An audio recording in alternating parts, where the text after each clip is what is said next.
प्यारे बच्चों, आज हम जानेंगे व्हीटस्टोन ब्रिज के बारे में। ये व्हीटस्टोन ब्रिज है। It consist of 4 resistances P, Q, R and S connected in the form of a bridge. Between terminals A and C is connected a cell of EMF E through a key K1. Between points B and D is connected a galvanometer of resistance G through key K2. अब ये किस काम आता है? It forms the basis of most of the instruments which are used to find out unknown resistance. इसको Wheatstone bridge क्यों कहते हैं? Because it was popularized by Sir Charles Wheatstone. कैसे वर्क करता है ये? अब जब हम इसकी K1 को क्लोज करते हैं और फिर K2 को क्लोज करते हैं तो करंट फ्लो करेगा इस सर्किट में से। मान लीजिए कि करंट I फ्लो कर रहा है यहाँ से। Then at point A, this current I will divide itself along 2 branches AB and AD. Let current I1 flows through resistance P. Then the rest of the current I minus I1 will flow through R. At point B, current I1 divides itself along 2 branches. Let current IG flows through galvanometer. Rest of the current I1 minus IG will flow through Q. At point D, the 2 currents IG and I minus I1 combine. So through S the current will be I minus I1 plus IG. At point C, again these 2 currents I1 minus IG and I minus I1 plus IG, they combine to form current I. So now we know that current through P is I1, current through Q is I1 minus IG, current through R is I minus I1 and through S is I minus I1 plus IG. अब क्या है Wheatstone bridge का principal?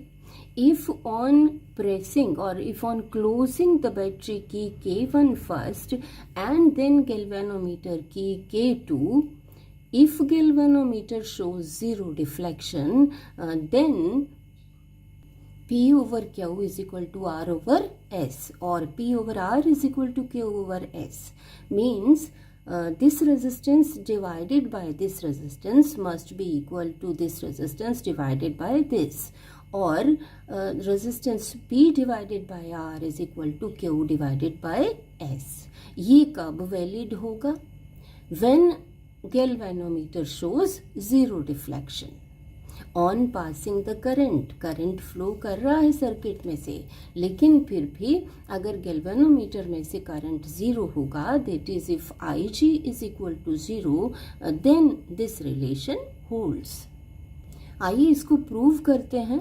हम prove करेंगे by using Kirchhoff's voltage law to this loop and through this loop. आइए loops draw कर लेते हैं।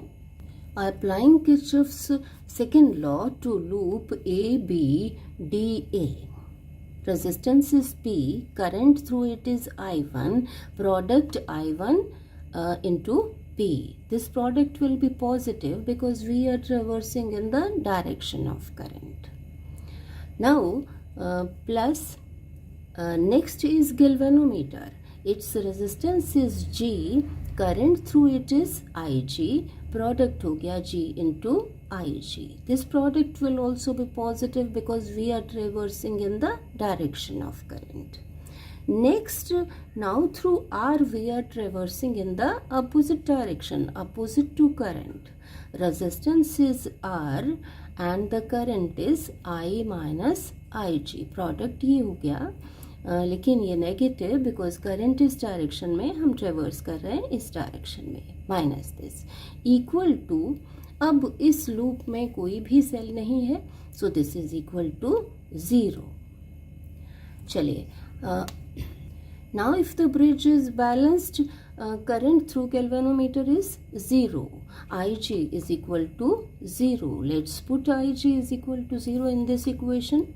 It becomes I1 into P plus G into Ig. This factor will become 0 minus R into I minus I1 equal to 0. तो ये equation बन जाएगी I1P equal to R into I minus I1. इस equation को हम लिख लेते हैं इक्वेशन 1. चलिए अब अप्लाई करते हैं Kirchhoff's voltage law to closed loop BCDB. Resistance Q, current I1 minus IG, product हो गया Q into I1 minus IG. This will be positive because we are traversing in the direction of current. Next, S is resistance. Current इतना product हो गया S into I minus I1 plus IG. This product will be negative because we are traversing opposite to the direction of current. Next, galvanometer. Resistance G, current IG, product हो गया G into IG. ये product negative because we are traversing opposite to current IG. Again this is equal to 0 because there is no cell in this loop also. Now because the bridge is balanced, Ig is equal to 0. Putting Ig is equal to 0 in this equation gives Q into I1, Ig 0 हो गया, minus S into I minus I1, Ig 0 हो गया, ये factor भी 0 हो जाएगा. This is equal to 0. हमारे पास equation क्या आ गई? Q into I1 equal to S into I minus I1. इसको हम इक्वेशन 2 लिख लेते हैं. 1 और 2 को डिवाइड कर देते हैं. I1 into P इस साइड पे, फिर divided by Q into I1, ये इक्वल टू इधर R into I minus I1 divided by S into I minus I1.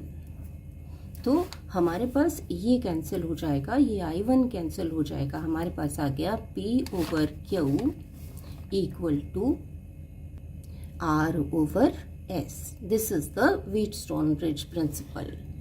यहाँ से S फाइंड आउट कर सकते हैं. S is equal to Q into R divided by P. यहाँ क्या किया जाता है?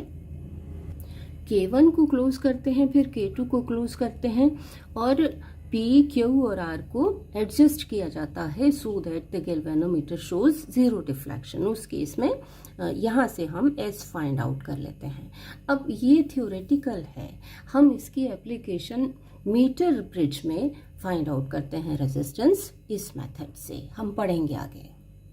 और क्या हम कर सकते हैं इससे?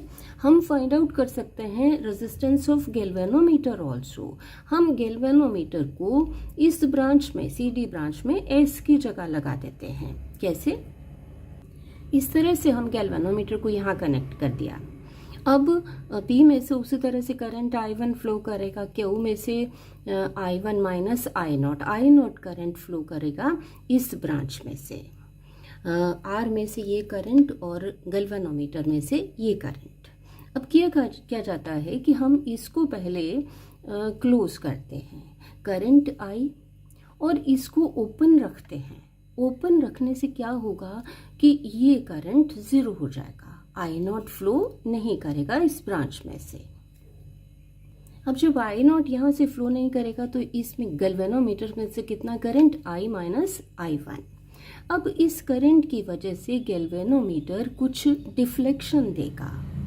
सपोज की डिफ्लेक्शन है n, Cn is equal to 15. Actual experiment में हम मीटर ब्रिज यूज़ करते हैं, जो इसकी प्रैक्टिकल एप्लीकेशन है, उसमें हम n को 15 to 20 चूज़ कर लेते हैं. हम एडजस्ट करते हैं P, Q और R को इस तरह से कि डिफ्लेक्शन अबाउट 15 आ जाए. से 15 डिफ्लेक्शन आ गई. ये ओपन है. अब क्या किया जाता है, इसको क्लोज करके हम एडजस्ट करते हैं पी क्यू और आर को, सो दैट कि गैल्वेनोमीटर में दोबारा से डिफ्लेक्शन उतनी ही आ जाए जितनी तब थी जब ये ओपन था। अब इसका मतलब ये हुआ कि bridge is balanced, no current is flowing through this branch B D. तो अब हम क्या फॉर्मूला लगा लेंगे, P over Q is equal to R over S की जगह यहाँ पर गैल्वेनोमीटर रेजिस्टेंस G, और G को हम फाइंड आउट कर लेते हैं in terms of P, Q and R। इस मेथड को कहते हैं केल्विन्स मेथड